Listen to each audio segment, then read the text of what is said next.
There was a stir in Washington, D.C. recently when a group of left-wing lawmakers proposed something called the Green New Deal.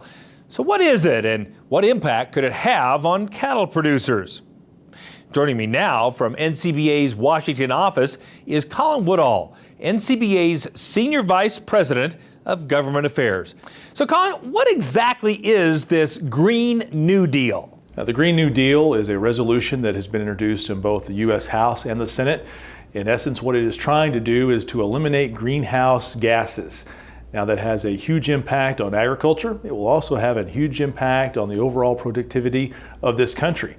And as such, it is something that causes us a lot of concern, so much concern that we were able to amend our overall 2019 policy priorities to add this as one of the issues that we will be working very hard here over the course of the next year.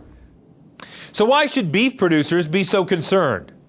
This is a problem for all of us in the U.S. beef industry because we are square in the crosshairs. Matter of fact, in the original version of the talking points that went along with this Green New Deal, cattle were specifically called out. That is a problem because it's obvious that they're coming after us, and this is a holdover from what we have seen for about the past 15 to 16 years now, going back to the United Nations Livestock's Long Shadow, where false information and wrong information has been used to paint us as the overall contributor to greenhouse gases when we know that here in the United States, we are only about 2% of the overall greenhouse gases. Should we be worried about the lack of details in this resolution, Colin? We're extremely worried about the lack of details in this resolution because they are not taking into account the impact on agriculture and ultimately the food supply.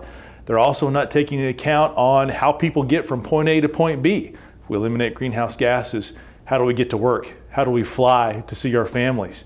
How do we as a nation continue to be productive? It's also a concern because they really have not factored in the overall cost to the American taxpayer.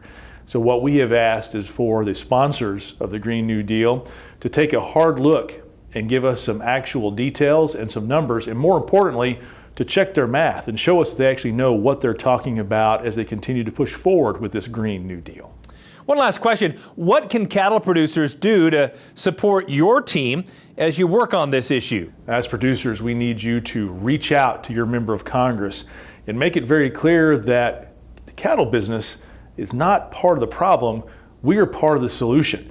When you look at what we have been able to do in making our animals more efficient, the fact that we can produce the same amount of beef that we did in 1977 with 1/3 fewer cattle, the fact that only 40% of the land, or a good 40% of the land in this country is only good for grazing and not for crop production, and that we can take that grazing land, that grass, and turn it into high quality protein. All of these are facts and figures that need to be passed along to the members of Congress so that way they can step up and say that the Green New Deal is not the right solution for the United States. Thanks so much, Colin, for your time and insight. NCBA's Spring Legislative Conference is just around the corner and is one way to make your voice heard on issues like the Green New Deal. It's April 2nd through the 4th in Washington, D.C. Find details on how to register online at the website ncba.org.